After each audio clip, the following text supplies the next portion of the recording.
Yeah, baby. It's time. We are done with the offseason and headed into camp tomorrow. We got the players there in Oxnard, California. Flew in yesterday, reported today, I believe, to check the equipment. You know, getting all the players all of their equipment and gear that they need. And they start, I believe, tomorrow. So, pretty cool. You know, I was like, man, that was like the longest off season, dude. I was like, come on, please. And then it finally started, and then it was like, thank you, Jesus. So, of course, bad news. There's always bad news. You know, CD Lamb didn't report. Wants his dinero, wants his money. You know, God, no, there's always something.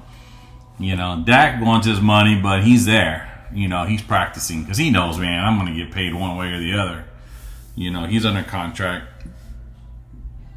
He'll play out his last year, and hey, man, if they don't want to pay, then shoot, I'll go somewhere else. You know, he's going to have a heck of a year. So if they don't get a contract done, man, he's going to play his butt off because he's auditioning for the rest of the NFL. But, you know, he had a heck of a year last year. I think he had like 36 TDs, 69.5% completion percentage. 410 completions were like number one in the NFL. Minimal interception rate. It was like 1.5%. You know, so he's got the tools, man. You know, what's kind of sad is that they keep trying to blame Dak when they get to the playoffs. But from what I remember, the defense gave up like 21 points like that, dude. Yeah, we didn't score, but they didn't stop them.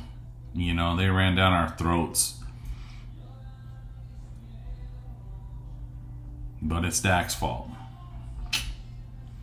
You know, you don't hear them saying that about Hurts when they lost in the playoffs. You know, it's always the Cowboys. You know, they're saying what? He's going to get a $60 million contract. Maybe, but that's the going rate. If Trevor Lawrence, who was nothing, that kind of had a one decent year out of 3 or 4 years, and he got $55 million, then don't tell me Dak doesn't deserve it. You know, I don't think that's fair. You know, you get, you know, Daniel Jones, who's like one of the worst quarterbacks in the league, getting $40 million. Nobody cares. Didn't say anything. We'll see what happens next year. There's a lot of quarterbacks are going to be up for contract coming up this year and next year. Tua in Miami, he's holding out. Jordan Love holding out. He's there at camp, but he's not practicing because he wants a contract. Nobody's condemning him. Nobody's saying he doesn't deserve it. But who knows? Maybe Dak is tired of it. Maybe Dak is like, I have a baby now. I have my beautiful woman there, and I'm tired of the circus. I'd rather go make $60 million somewhere else. Who knows? Maybe he wants to leave. It's different once you have children, and the surroundings around you are a little bit more important than what they were when you're single. You know, maybe he wants to move to a place that's out in the middle of nowhere, where nobody cares about Dak Prescott. Let him just play ball. Maybe that's what he wants. CD, holding out, didn't go to camp. He wants his money. Cool. But, you know, I heard a few things today on for the Love of the Star podcast with Bobby Belt and Brian Broaddus, and saying that he's on a rookie contract. He's not going to have to pay back all the fines, which would be $40,000 a day for camp, compared to a vet that's $50,000 a day. But since he's on a rookie contract, they'll kind of wash that away or forgive that. Unlike Zach Martin last year, that was not on a rookie deal. He's a vet, so he had to pay those. They couldn't forgive those because he was a vet. That's why he wasn't going to be missing any games, because he would have had to pay all that back. So, hopefully they're going to get it done. You'd hate to see them go through half of camp before they get it done. You want to see these guys gel and start off strong this year. Not like last year where it took them 6 weeks to kind of like, oh, okay, we kind of know what we're doing. Let's hope that they can come out guns a-blazing, because the beginning of their schedule is a lot harder than the mid to end of the season. Last year it was easy at the beginning and hard at the end. So we need everybody there. We need our guys educated and trained and ready to roll. None of this, we'll lose a couple of weeks. Who cares? No, you need that. So, who else? The offensive line. Bobby Belt was saying that they're saying that Guyton, their number 1 draft pick this year, might not even start.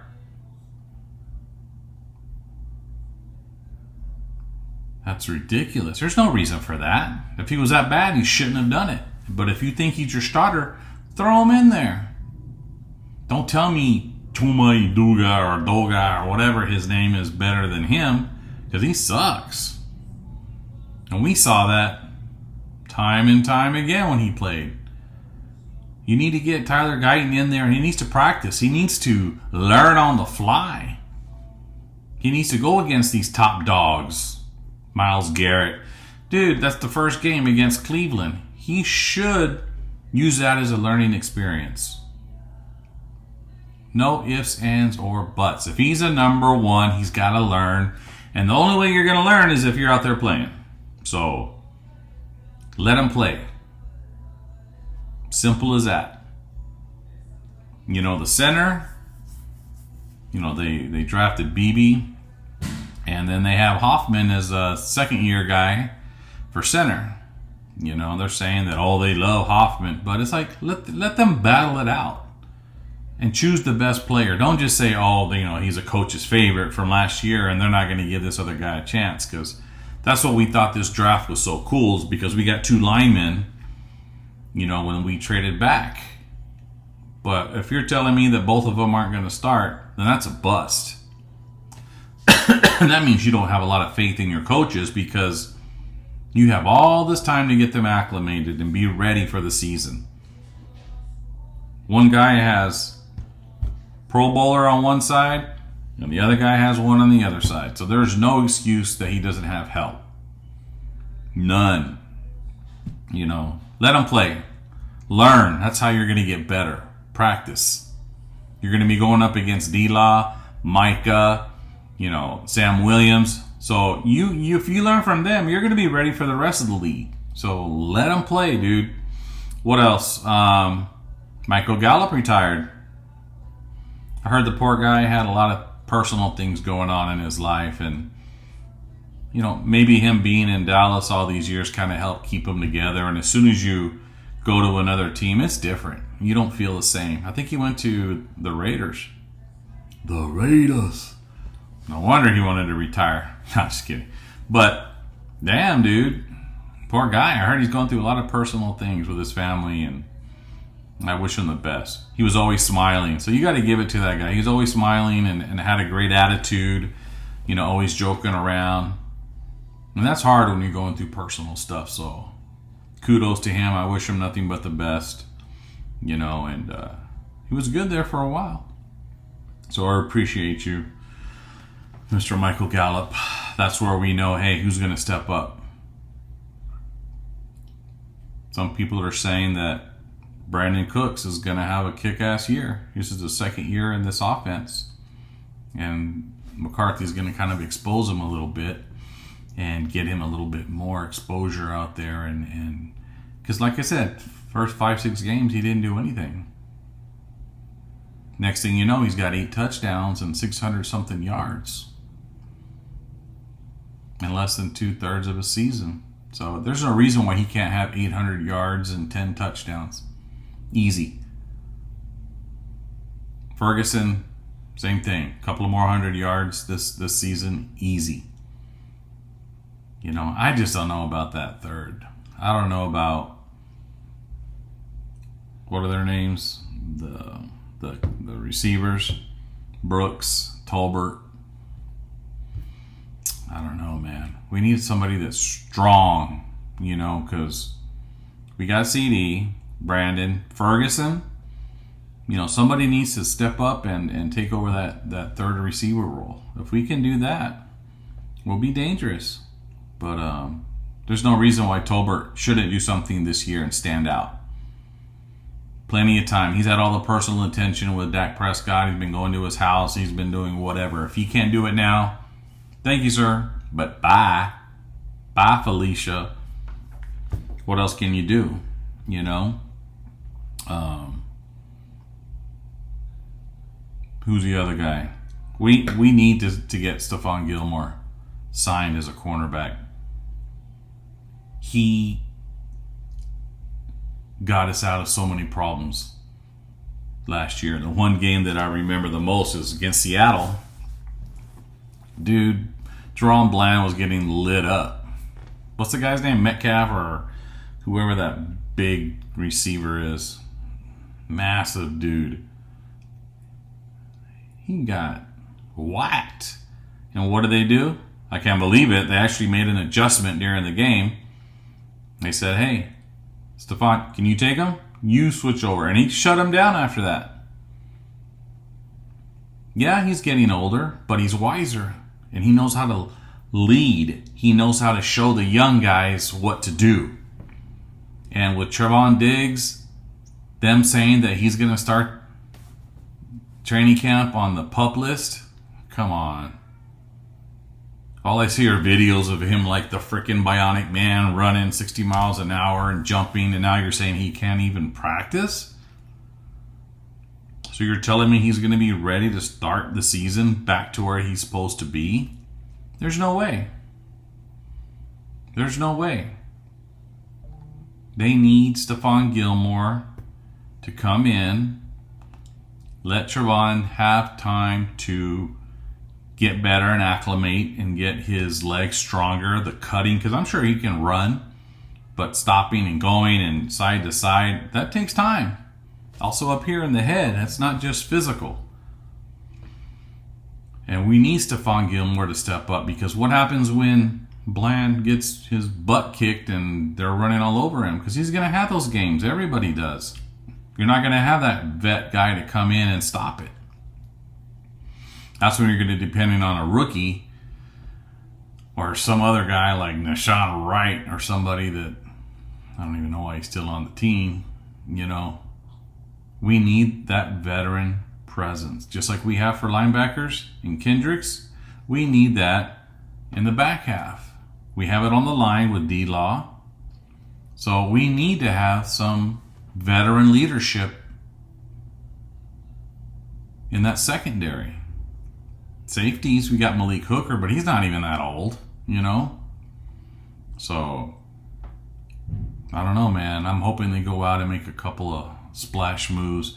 I mean, I'm hoping they're just waiting to get the contract done with Dak and CD so they have some money. But the longer they take to get that deal done, or those two deals done, the longer it's going to be till they can get some help, like a defensive tackle. There's only so many of those out there. And is the person they go and get better than what they already have? Not if you wait too long. So they need to start making some decisions and do it quick. I don't know what's wrong with these dudes. They think they're so smart. That's the problem. They think they know it all. They think, we're the Joneses. Yeah, whatever we say goes. They're gonna respect us. Oh, shut up. Come on. Look at what the winners do. They get contracts done so their players feel happy and appreciated, not neglected and ignored, and they're pissed off and want to leave. That's why I wouldn't doubt it if Dak wants to just get out of here and move to a peaceful place where he doesn't have to raise a family in such a circus like Dallas with the media. So what are you guys' thoughts on Guyton? I think he's going to start. Bobby Belt's always wrong. Every time he has something, predictions, he's always wrong. So I think he's going to start. I think they're going to get Dax done, CD's done. Micah, they're just going to push off because it's only finish his third year. He's got 5 years. You know, if they were smart, they would do it so they could save money, because in 2 years that number is going to be up 30% more than now. But they won't do that. They're not smart enough to do that. You know, but man, let's see. Camp is here, baby. I want to see the battles. I want to see who's on the line, who's the center, who's the left tackle.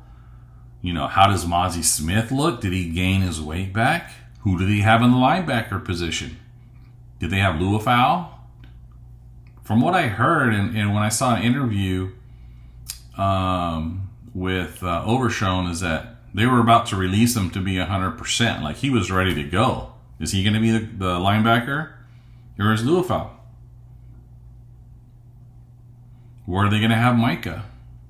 Is he going to be in the linebacker, or is he going to be on the end? That's going to be awesome. Who's going to be the number one running back? None of them are, but who's going to be the number one? Are they going to have Trey Lance out there taking all the second snaps and Cooper Rush treated like a third? Man, can't wait. I'm excited. Can't wait to watch all my guys like Law Nation and CFO and Mark Holmes and the Foots. Yeah, I wish I knew these guys. They're badass. But just wanted to reach out, see how everybody's doing. Leave me your comments. You know, what battles are you looking forward to seeing, hearing about, reading? You know, what's the record they're going to have this year? Some people are like, they're going to be 8-9. I'm like, shut up. No, they're not. They didn't lose that many important parts to lose 4 more games. Sorry. Maybe 10-7. So, let me know your thoughts. All right, let's see if we can get the right button here. Thank you.